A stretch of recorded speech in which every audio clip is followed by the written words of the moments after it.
அனைவருக்கும் வணக்கம். RR food production சேனலை சப்ஸ்கிரைப் பண்ணுங்கள். நோய் நாடி நோய் முதல் நாடி அது தணிக்கும் வாய் நாடி வாய்ப்பை செயல் என்ற திருக்குறளுக்கு இணங்க நாங்கள் ஃபுட் வெரைட்டிஸ் செஞ்சுறோம். இன்றைக்கி நம்ம நாட்டு கோழிக்கறியில் ஜீரக சம்பா அரிசியில் பிரியாணி செய்ய போகிறோம். தேவையான பொருட்கள்லாம் கொடுத்துருக்கேன், இதெல்லாம் எடுத்து வச்சுக்கோங்க.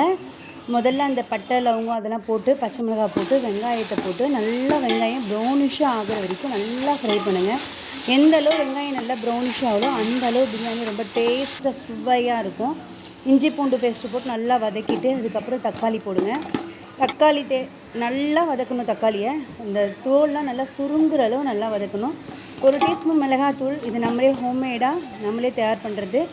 1 டீஸ்பூன் மல்லித்தூள் எல்லாம் போட்டு, அப்புறம் கொத்தமல்லி, கொஞ்சம் புதினா ஒரு கைப்பிடி, தேவையான அளவு தயிர் எடுத்து வச்சுருக்கோம். அதெல்லாம் போட்டு நல்லா மிக்ஸ் பண்ணிக்கோங்க. நாட்டுக்கோழி கறியை ஒரு 4 விசில் குக்கரில் நான் வச்சுருக்கேன்.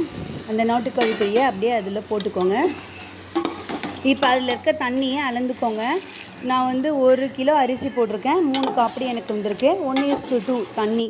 அதில் இருக்க தண்ணியை முதல்ல ஊற்றுங்க. அதுக்கப்புறம் எக்ஸ்ட்ரா தண்ணி வேணால் நம்ம ஆட் பண்ணிக்கலாம். இப்போ 6 காப்படி தண்ணி ஊற்றி தண்ணி நல்லா கொதித்த பிறகு ஜீரக சம்பா அரிசியை ஒரு 20 மினிட்ஸ் நம்ம வதக்க போகிறப்ப அரிசியை ஊற வச்சிடணும். அப்போ தான் டேஸ்டியாக சுவையாக இருக்கும். நல்லா அரிசியை போட்டுருங்க.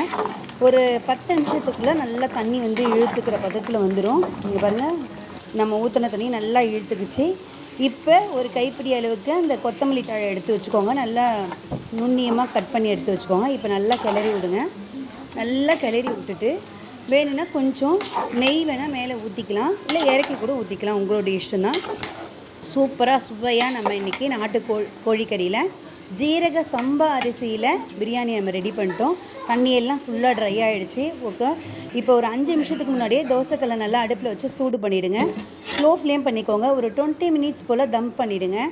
20 மினிட்ஸ் ஸ்லோ ஃப்ளேமில் அப்படியே இருக்கட்டும். மேலே ஒரு பாத்திரத்தில் பச்சை தண்ணி இல்லை சுடு தண்ணி வச்சுருங்க, அந்த மூடி போட்டு. இப்போ சூப்பராக ரெடி ஆகிடுச்சு பாருங்கள். கொஞ்சம் காலிஃப்ளவர் நான் பகோடா போட்டு எடுத்து வச்சுருக்கேன். சூப்பரான சுவையான நாட்டுக்கோழிக்கறியில் இன்றைக்கி ஜீரக சம்பா அரிசியில் பிரியாணி ரெடி பண்ணிட்டோம். நம்ம 4 வெரைட்டிஸ் ஆஃப் இட்லி பொடி காம்போ ஆஃபர், பிக்கல் காம்போ ஆஃபர், நெய் காம்போ ஆஃபர், ஹோம்மேடாக நம்மளே ஆர்ஆர் ஃபுட் ப்ரொடக்ஷனில் செஞ்ச மசாலா காம்போ ஆஃபர் கொடுத்துருக்கோம். உங்களுக்கு வேணும்னா கீழே இருக்க இந்த நம்பருக்கு ஆர்டர் ப்ளேஸ் பண்ணிக்கலாம். தேங்க்ஸ் ஃபார் வாட்சிங்.